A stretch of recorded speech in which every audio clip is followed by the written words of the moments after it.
There we go. Hi, Hannah. How are you Hello, doing? I'm You fine, okay? thank you. How are you? Good, thank you. Thank you for coming on Good. to the Decade Reloaded Mental Health Mixtape, our No first worries. ever podcast episode. I'm so excited to have you Yeah, on here good. and thank That's you so great. much. Are you ready Okay. for this today? Yes, yeah, I'm ready. Excellent. So, Fire for away. everyone who doesn't know who you are yet, I'm sure they all will very, very soon. Um, you are one of the Decade Reloaded ambassadors. You're our ambassador of the South down in Cornwall. But can you just Yeah. tell anyone listening a little bit more about yourself, who you Okay, are, and I'm Hannah. I'm a instructor in Saltash in Cornwall. So those of you that know Cornwall, I'm right at the top. I'm the first bit you get to before you go deeper into Cornwall. So it's quite a small town, quite close to Plymouth, only a short car ride away. So if that helps with the geography a little bit. So I'm teaching Group X classes in Saltash at the moment. So I work in a leisure centre here and I teach in the community. And I have been doing for about 4.5 years now. fab. So quite a while then. You're a if I recall, Mm. did you train during the? You did a lot of training during the pandemic, didn't you? So As I well. qualified just before the That's pandemic. it. So it's a bit of a baptism of fire for me. So I qualified in the August of 2019 and then Nice. started my classes and they were going really, really well and starting to build. And then we had lockdown. So, Yes. and everything that goes with that. How did you find That was that, fun. being quite new to opening up classes? Hmm. Um, I think probably it wasn't too bad for me in some ways because I was new. I didn't have a massive like following or anything, so I didn't really feel, although it's disappointing to obviously start something and then have to stop it very abruptly. It wasn't as if I'd had really like long-standing relationships with my clients and things like that. So as frustrating as it was, it it gave me a bit of time actually to really think about what I wanted to do coming out of the pandemic, which was good Yeah. because I made some good decisions. Can you tell us about those decisions? Well, I trained to be a Decades Reloaded instructor. Are you sitting here I pretending like also I did, didn't know? yeah, I did my children's qualification as well.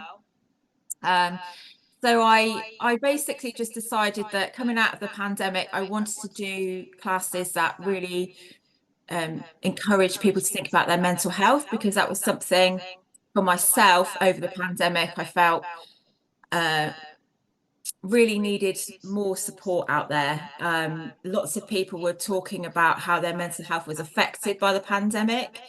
And I felt as though if we were going to relaunch classes afterwards, we needed to have a new focus. People weren't going to be rushing to classes to lose weight or anything like that. It was more about getting people to understand the other benefits of Group X in particular, and all the things that they've been lacking, like social connection over the pandemic. They can actually find that again in that Group X environment. So that's where I wanted to take my classes. So it gave me that time to really sort of refocus and make some decisions about who I was as an instructor. When you first qualify, you have this sort of tick list of all these things that you want to hit. And that's fine, but I didn't really know who I was and what I wanted to bring different to the industry. I didn't just want to be like, a factory version of the next qualified instructor, fresh out Yeah. the box. Yeah. I wanted to do something different. And I think that's why my classes have done well coming out of the pandemic now, is that I've really sort of set myself apart from what's going on in the rest of my area, in terms of focusing on mental health, confidence building, making people feel good, And also building relationships with my participants that perhaps they may not have experienced before in a Group X environment. So yeah, although it was a challenge, I'm not going to lie, it was difficult, you know, financially and all of that. It was actually a good sort of breathing space for me to go, right, okay, you qualified. Now what you're going to do with that, and sort of think of which road I want to go down. And I felt very strongly that mental health was the area that I wanted to focus on. Excellent. So there's a couple of things then that I just want to ask you about in what you said there. Yeah. Um, Particularly about the fresh out of the box, fit the Hmm. mold, newly Hmm. qualified instructor. I really want to come back to that in a moment. Yeah. So, just to give us a little bit of a background from where you were prior to Yeah. qualifying as a fitness professional, what, where were you before? What made you decide, actually, do you know what? I think I'm going to go and get people all hot and sweaty for a living and throw Yeah. caution to the wind and join the community. Okay, so I'll try and give you the short version of this because it is quite a long story. Um, so growing up, I was always a dancer, and dance was something that I used as an escape. Um, Born in the 80s, 90s teenager, great time to be a teenager in many, many ways. There's no evidence of what we did, got up to as a 90s teenager, thank God. But mental health and coping as a teenager in the 90s, it was very different to how it is now. We didn't really talk about teen mental health at all. And so exercise for me, or dance in particular, was my sort of way of coping with what was going on around me. I didn't find school very easy socially. Um, I was bullied quite a lot. And so I felt as though when I went and danced, I was in my own zone and I could sort of switch off and nobody could bother me. And I was quite good at it. So, you know, it was a good one. Um, so I carried on doing that for many years. I was in cabaret teams and all sorts of stuff, competitions, you name it.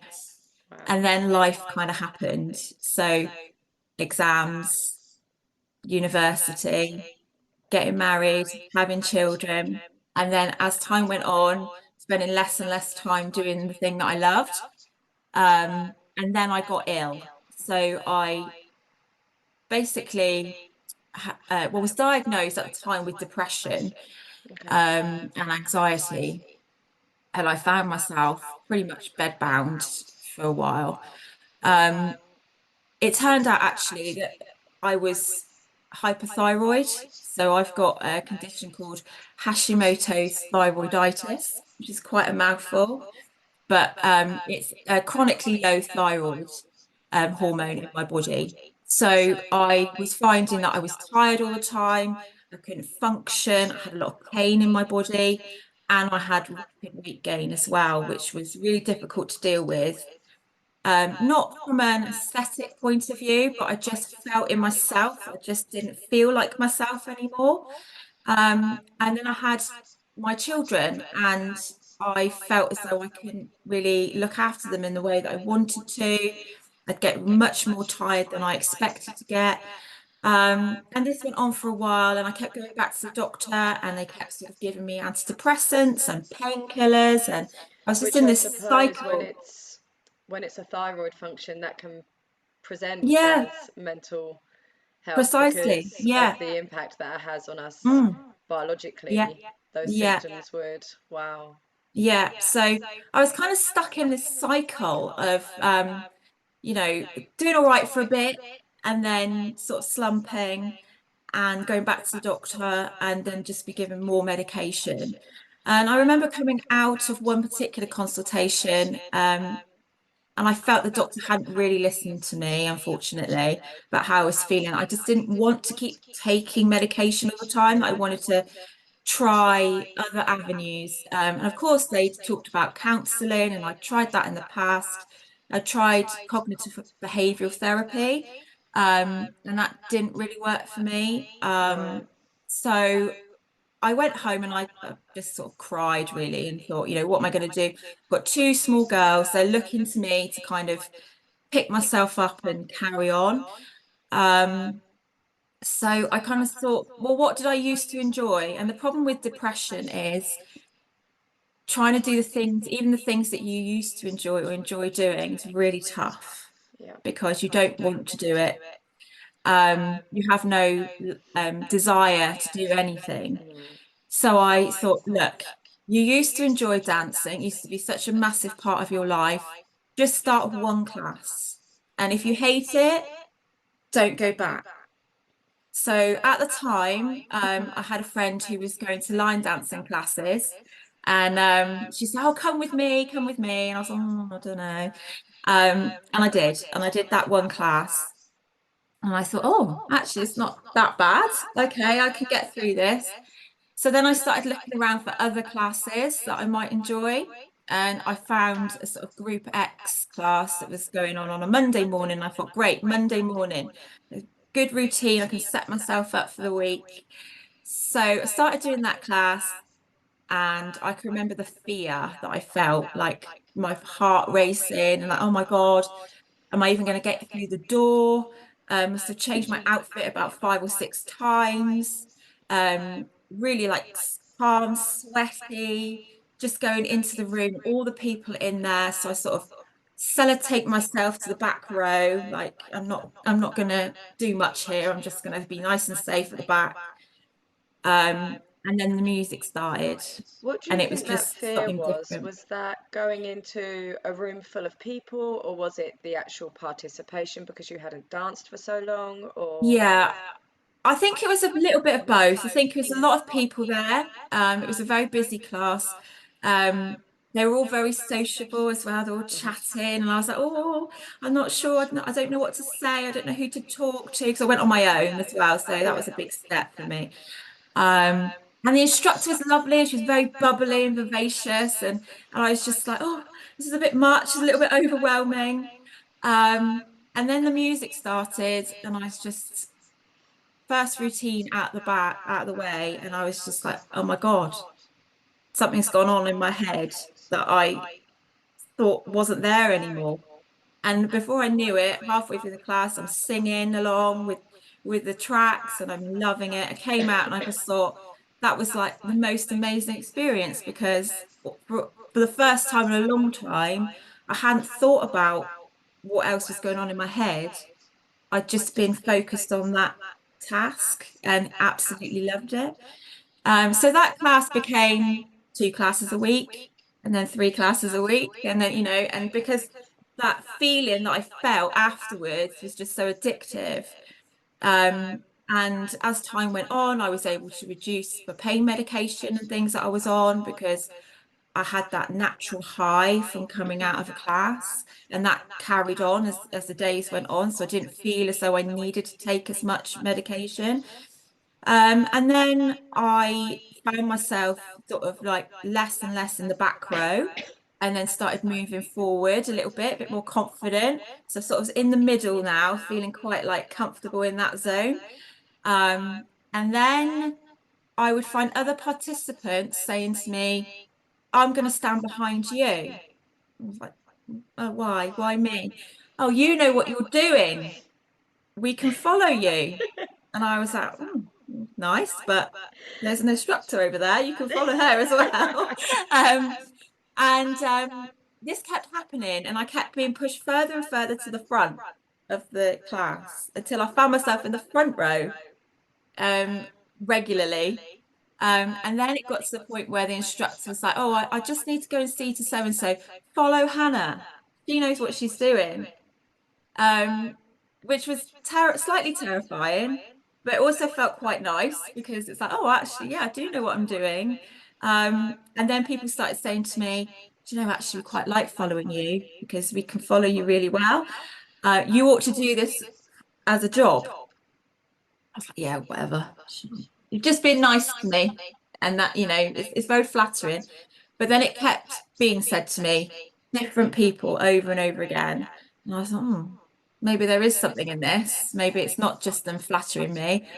And then the instructor said to me, "Do you know what, Hannah? They're actually right. You probably could do this as a job."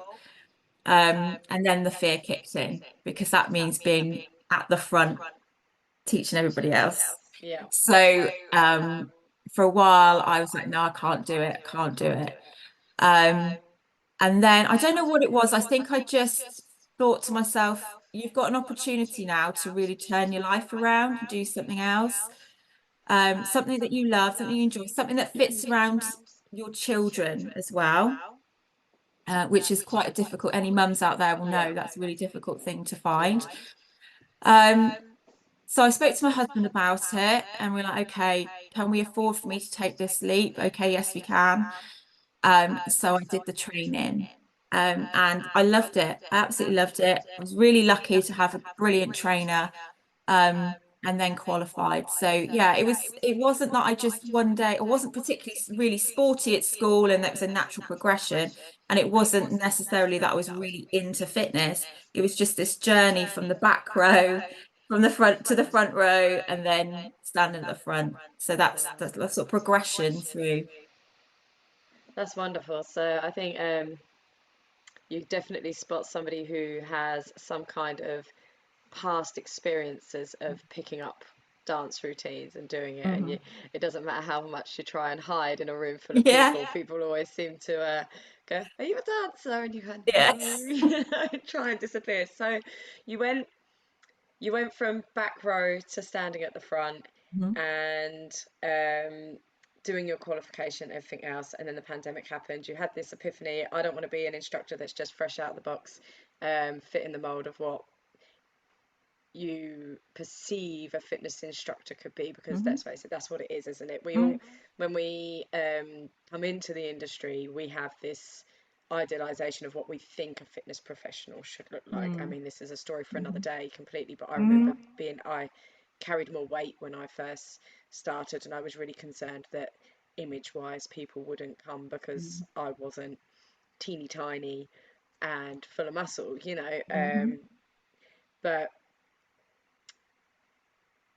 when we come out, we want to fit this ideal, but then it's so important to find your own zone, Mhm. especially as a group exercise instructor, Mhm. rather than, and this is something that I mentor people in as well when instructors ask me for support when they're starting out, is being you rather than Mhm. who you think you should be, and rather than imitating another instructor because they're so Mhm. you think they're fantastic, Mhm. that's not what people are going to come to you for. So where did you, so you found your sort of lane with the fitness for mental health side of things, but on a more personal level, what Mhm. attributes did you explore about yourself that then you brought to the front of the So yes, picking class? up on what you said there, I just felt that a lot of the messaging that comes out from the fitness industry, I didn't feel comfortable with a lot of it. Yeah. Um, when I first started out and I first qualified, I would kind of be using the same sort of messages that you'd see quite regularly around calorie burning and all this kind of stuff. But I didn't really like it. I felt like I was just, I don't know, just carbon copying what had gone before. And I didn't really believe in the messages that I was putting out. It's like I had to do it because that's what was expected, rather than actually it being authentically me. Um, and so I felt that I really needed to make sure that whatever I was putting out there on social media in particular, and then in my classes, was actually authentically who I was. I was very aware that I wasn't, muscle bound and skinny and all those things that we expect and you've just spoken about there. But I had to focus on the fact that I had a journey to get to where I was at that moment. I was 4.5 stone lighter than I was when I'd started that journey. I was happier and healthier, not on pain medication. I was able to do things with my girls that I wasn't able to do beforehand. My relationships were better with my husband, with my friends. I had friends. I hadn't shut myself away anymore. I wasn't like making plans and cancelling them because I was too anxious to go anywhere, all of a sudden I had my life back. And I suddenly thought to myself, do you know what? That is what people want to hear. They want to hear that story because there's probably hundreds of people going through very similar things in my area, who don't feel like those messages that get put out by the fitness industry, are speaking to them. You know, it's difficult, isn't it? Because as women in particular, and I don't want to sort of sideline the men on this, but as women particularly, we are almost conditioned to expect that kind of messaging as well. Yeah. So we are expected to want to lose weight after a baby. We're expected to want to um, work out to burn calories, all that kind of stuff. And so it's really difficult actually then to sort of step back from it and go, is that really what I want, or is that what society wants Yeah. for me? And so I had to think, actually, I don't care if I am a little bit bigger, or I'm not what the industry think I should be. I want to be who my participants want me to be, not what the industry wants me to be. And that wasn't an easy thing because I did face criticism from other parts of the industry in my area as well, because I wasn't what they expected. But actually, that just made me more resilient because it made me realize that actually, this is needed. Somebody who's doing something different is needed. And then when I started meeting my new participants, some that came back after the pandemic, which was fantastic, but then a lot of new participants as well, and started talking to them about their experiences, that is what they wanted. They wanted Yeah. somebody who wasn't judging them in a class for, not exercising for ages, or maybe being, a little bit slack in their exercise routine or their diet or whatever it is, for whatever reason. They wanted someone who was honest and actually told it like it is and said, you know what, guys, I'm actually feeling pretty rubbish today. But I'm going to dance and hopefully that'll make me feel good. And I'm hoping that's going to make you feel good as well. And we talk after class or before class or in the group chat. And that's how we've built that community and it's very much like, it's not a instructor participant relationship. It's a more communal thing. Yeah. Obviously I'm their instructor and I'm there to make sure that they exercise safely and all that kind of stuff. But ultimately I make sure I listen to them and what they want. And that's why I think it works well. And they know that I'm here for them too. So if they're really struggling, they know they can talk to me. They know it's okay to burst into tears after class Yeah. and talk to me, and if they need to. So it's a very different type of class environment, but it's clearly something that people wanted, and at the moment it's working really well. Wow. So you've had some exposure to, exposure is probably not really the right word, but Mm. some experience of mental health in your own Hmm. personal journey, Yeah. um, although it resulted in a different diagnosis. Hmm. But what other sort of areas of your life have been impacted by mental health or mental health conditions particularly? Okay, so um, as a parent, I mother to a child with autism. So that was a real sort of, well, it hit me like a brick. I'm not gonna Yeah. put it any other way, really. When you have a baby, you have all these ideals about how it's gonna go, then it doesn't. Yeah. And that's really hard, because you start to blame yourself as a parent. And unfortunately, although it's getting better, society is very geared up to sort of make you kind of feel as though it's your parenting that's the issue. And so that can be really tough to reach out for help. and look for support. So I ended up working with other parents eventually, and running a support group for other parents in my area who have children with special educational needs or additional learning needs or disability.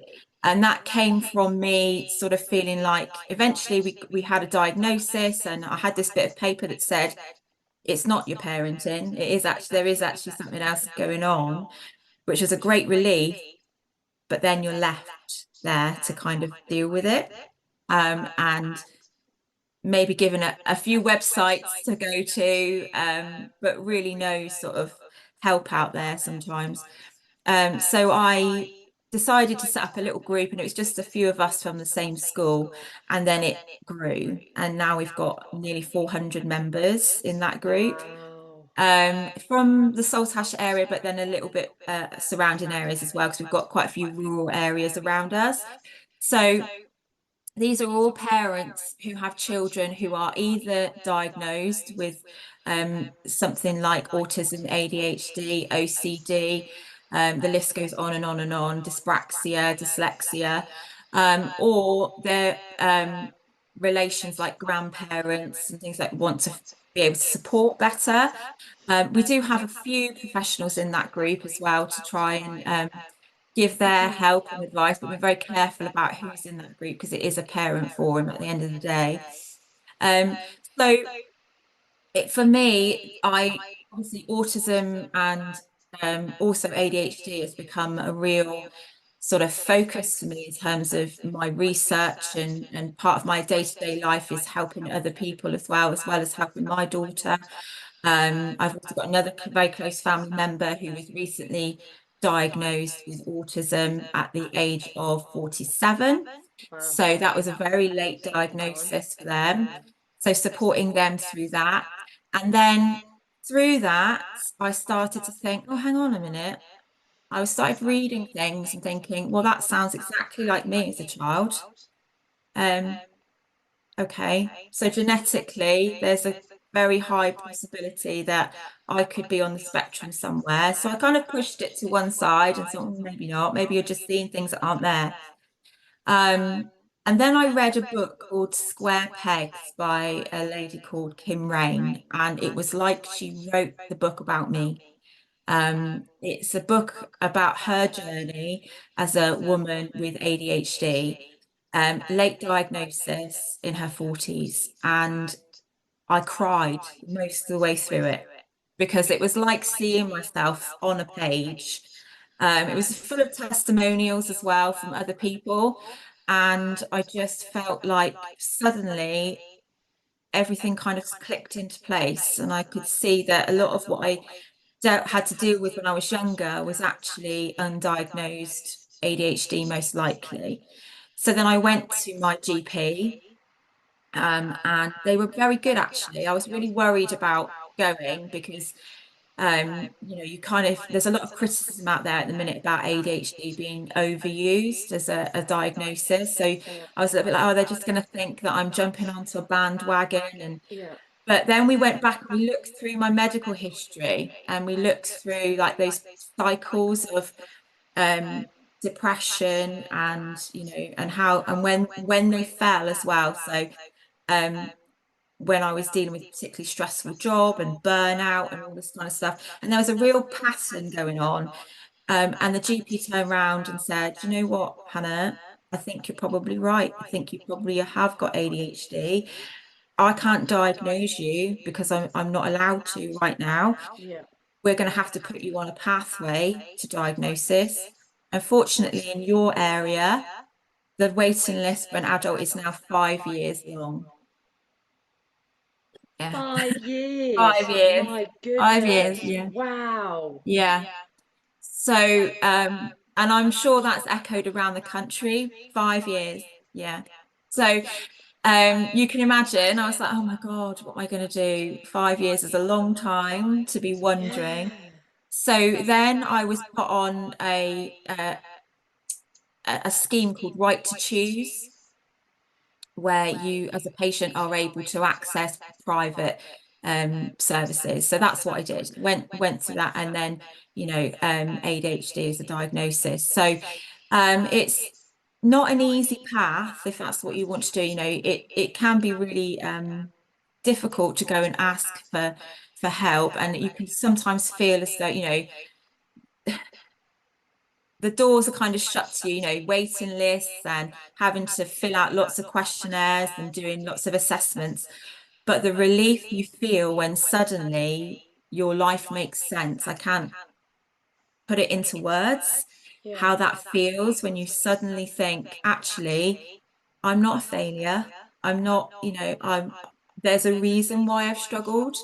And now I can start to build in strategies to try and help myself, understand myself, but not just understand myself, but and help others understand themselves. So, I've got friends who we talk about this quite often. They also believe that they might be on the spectrum, either autistic or have ADHD. We talk about it a lot. We share experiences. And we're able to support each other in that way. Not everybody's going to want to get a diagnosis for various different reasons, but everyone should have the right to be able to pursue that if they want to, just so that they can make sense of their lives, because it can have a really detrimental effect on you not being able to have a reason why things are the way they are.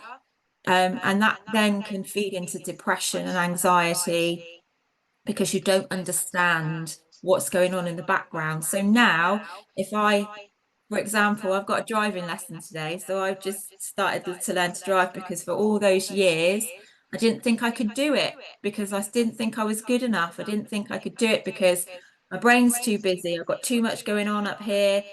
I have panic attacks, so anxiety is too much.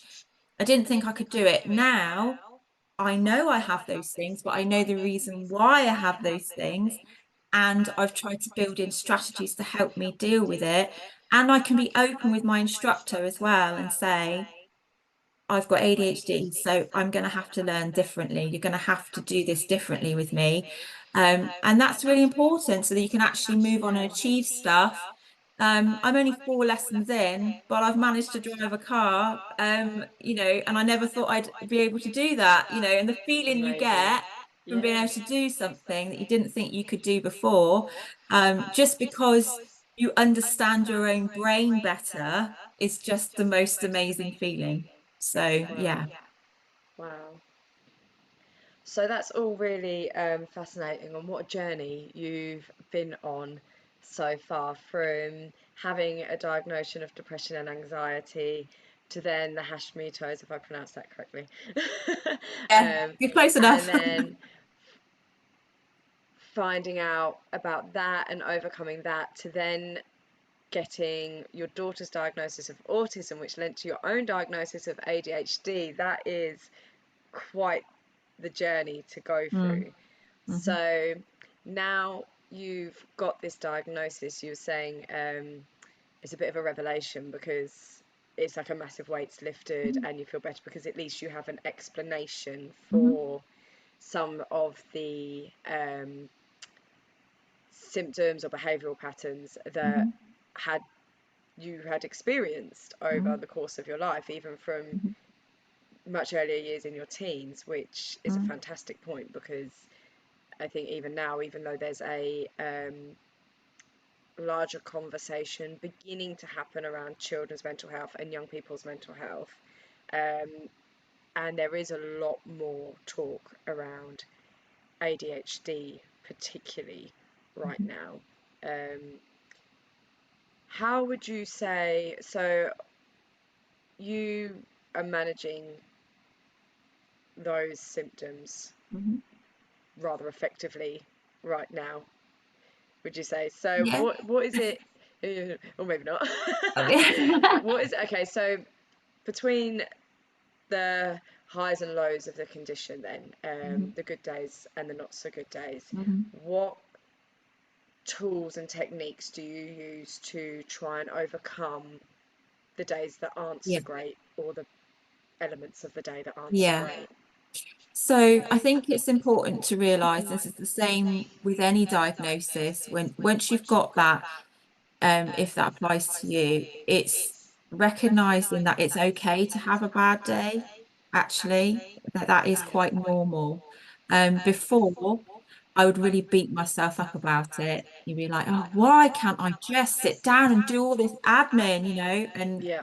get myself really like everyone else can do it. Why can't you? You obviously thick as two short planks, you don't know what you do. Then all the negative stuff starts playing in your head and it's a downward spiral. Yeah. So now I go, now stop it.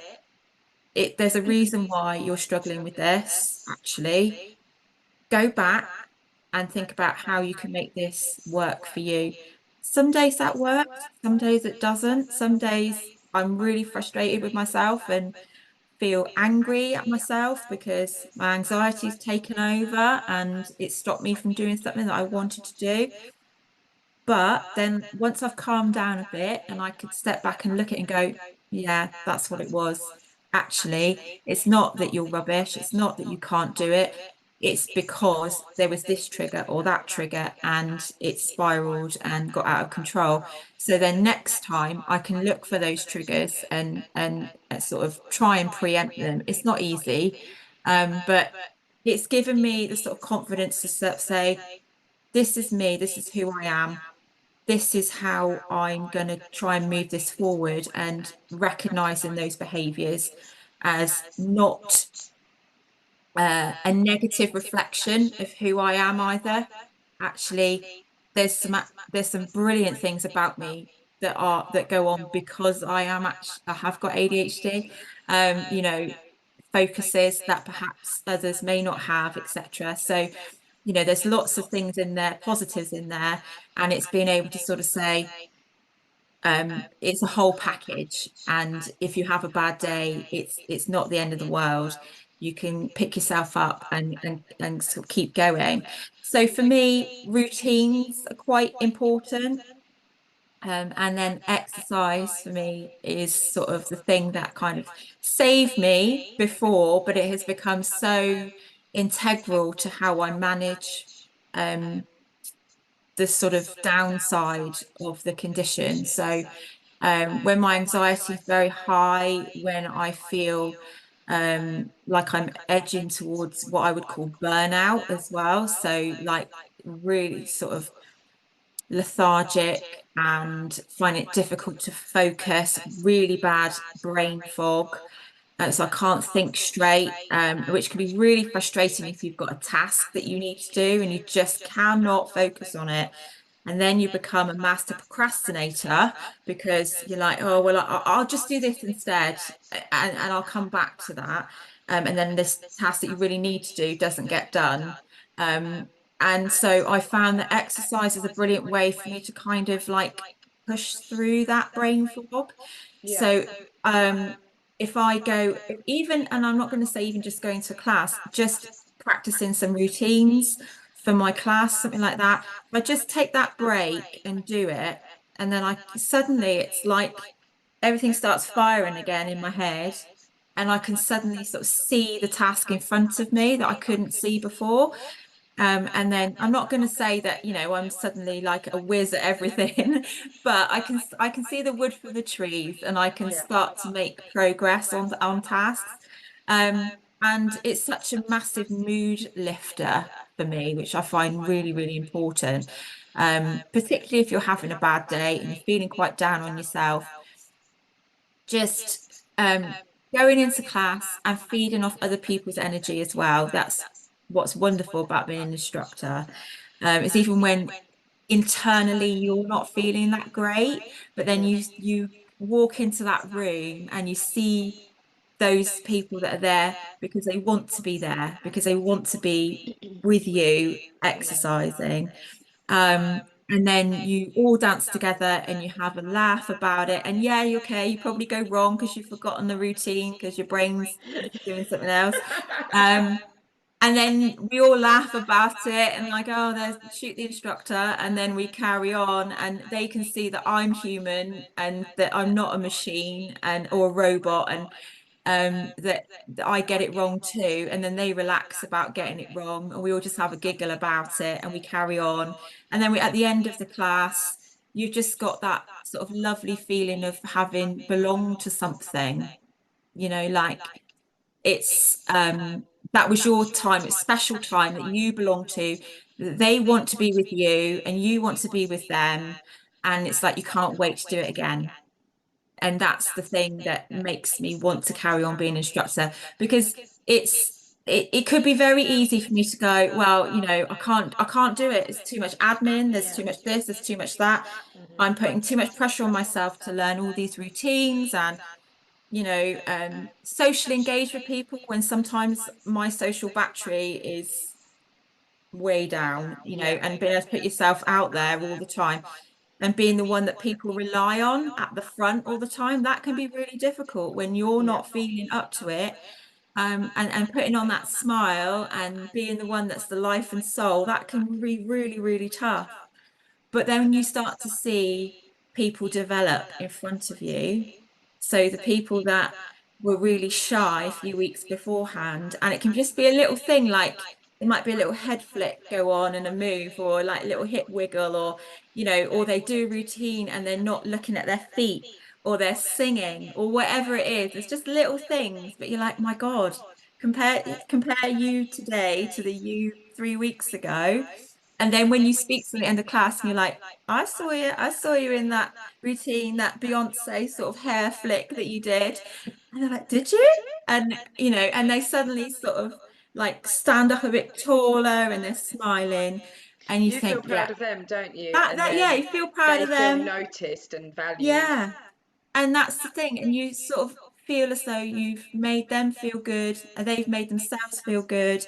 You all walk out thinking, yeah, we've achieved something today. And it's not necessarily, that we've burnt loads of calories or, Yeah. done anything really strenuous.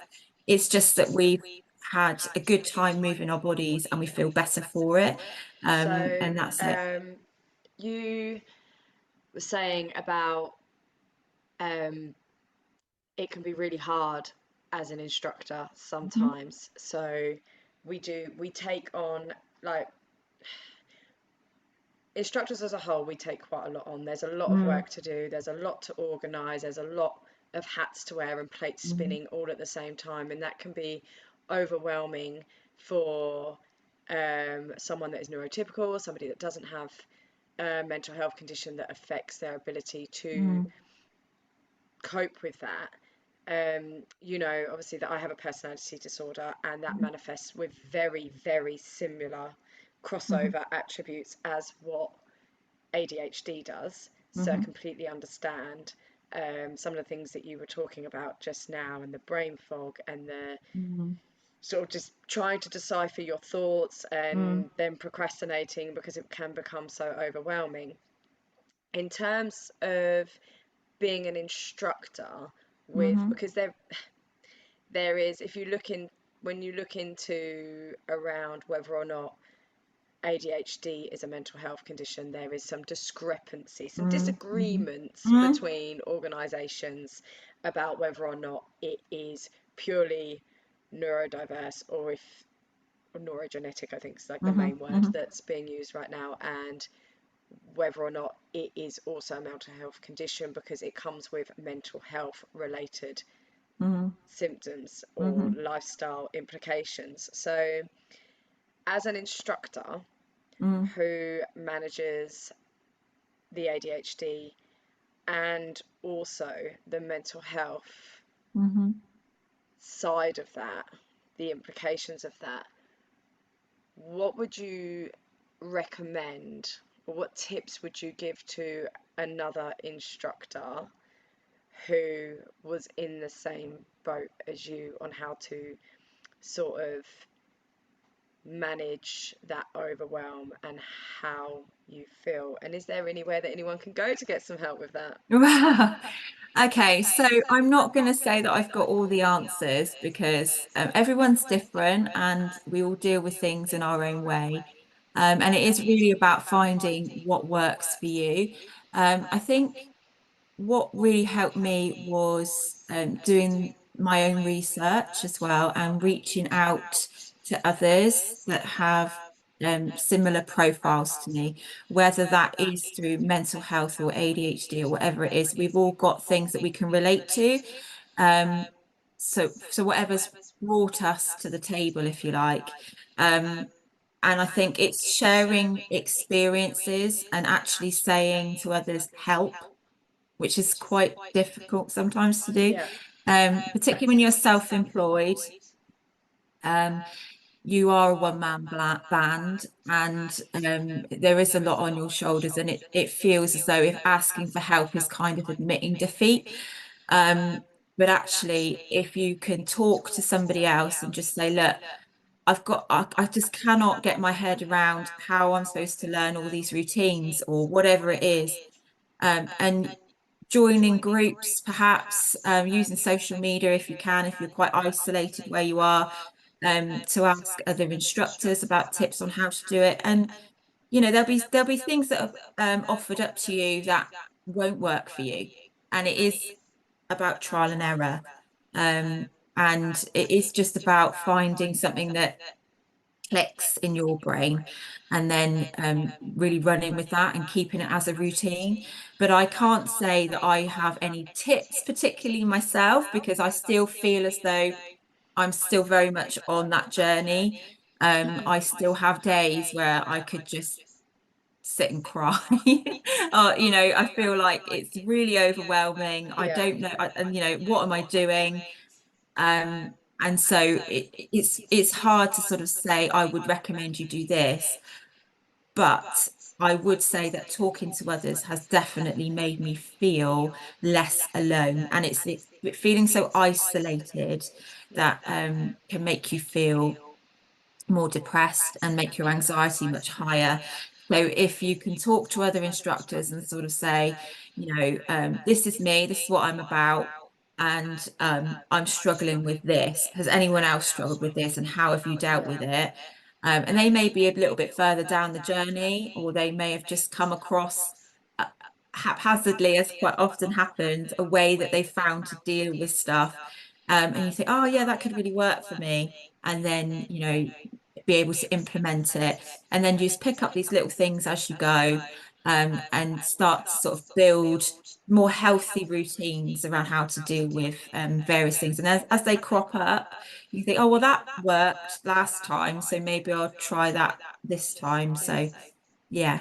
Great. So the main theme that I've sort of taken away from this conversation then with yourself is in terms of your own management of your various conditions is, taking a bit of a brain break, getting up, having a little dance, and just deferring Mhm. the attention from the situation. And then also routine is something that I've heard you Mm. talk about Yeah. quite heavily, and Yeah. you're not the first person that I've spoken to, particularly with ADHD or a personality disorder, who takes a great deal of security and comfort in routine, and Mhm. any deferment from that routine can have Mm. terrible implications Mm. on how the rest of the week unfolds. So, in terms of connecting with other people to talk about how you're feeling and getting some support with that, as Decades Reloaded instructors, lots of us Mhm. have bonded very quickly um, over shared interests and shared Mm. experiences of our own mental Mm. health conditions. But also, you have recently taken over a Yeah. Facebook group, haven't you, Mhm. which goes a little bit deeper and starts to tap into Yeah. instructors with um, neurodivergent Mm. diagnosis as well. So, can you just tell us about that and where people can Yeah, find it? so this group was set up a little while ago, actually. I think not long after the pandemic. It was set up to as a group for those instructors that had a diagnosis of, for example, ADHD, autism, OCD, dyslexia. So, the complete spectrum of things. And it did well for a little while, and then it's kind of fizzled out a little bit. So I have taken it over now as admin, and I'd really like to use it to reach out to those instructors that are either maybe suspecting that there may be something else going on, or who have got a diagnosis, who are looking to reach out to others to try and find those strategies, to try and help them. But not only that, just so that they feel a little less alone, Yeah. so that they feel like they've got a safe space to talk as well. Um, Quite often in other large groups of instructors, and there's nothing wrong with those groups, but a lot of the advice that is given is sort of very geared towards the neurotypical brain. And so it can be difficult then when you read through the threads to think, actually, why is this not working for me? Why can't I use the same strategies as everybody else? And that is purely because your brain works differently. That's it at the end of the day. You just got a different operating system to somebody else, and you just need to find the right software and be able to run it. And I so love it's that. That would be so like it me yeah, trying to convert from Microsoft to Apple. I can't use Apple yeah. at all, not Exactly. So even remotely. you're not gonna it's not everything that works for the neurotypical community is gonna work for you. That doesn't mean to say that you're any less of an instructor. Yeah. You're brilliant. You're absolutely fantastic at what you do. You've got every attribute that you need to be an instructor. You just need to find some different ways of working so that it works for your brain. And so I think that's important to realize that within our instructor community, we are going to have instructors that are on the spectrum with various different conditions, or just finding that their mental health isn't where they want it to be for whatever reason. You don't necessarily have to be diagnosed with a particular condition to be feeling the symptoms of burnout, having symptoms of depression. Anxiety is something that is quite a natural, normal part of life as well. Anxiety is a natural inbuilt mechanism, and it is useful in many different ways. But when it starts to take over our lives and stops us from living the life that we want to live, that's when it becomes a problem. So, it's not necessarily just a group for those of us who we consider to be neurodiverse, Yeah. but it's also a group for those instructors who just feel like, do you know what, I'm in a bit of a slump right now. I can't really put my finger on why that is, but I need to be able to have a safe space to talk about that.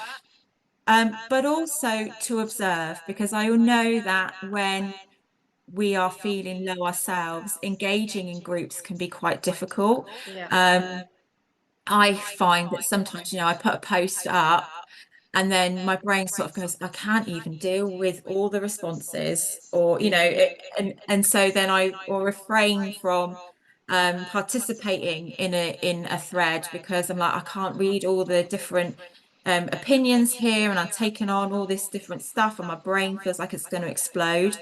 So it's also a place where, I'm hoping to be able to put in information and sources of help for people, but I'm not expecting people to engage if they don't feel they can either. There's no pressure to engage in the group. So it's okay if you just want to dip in and out and look at some resources that I've put in there, but it's also great if you want to share experiences as well. So it's a group there for everybody, and there's no pressure to actually be, communicating and contributing all the time, because that can be another demand that can make us feel like we really don't hit the mark. So we need to sort of take that demand away and think there's no pressure, there's no judgment. This group is here for you if you need it, when you need it. And that's And what's what's the name of the important. group? So it's neurodiversity fitness instructors and mental health. So we'll put the link up for you Yep. guys, and you can follow it. Join the group. There's probably a few questions that we'll ask you just to make sure that we've got the right people in the group. And then we'll add you in. And then as the weeks go on, you'll start to see more content going in there.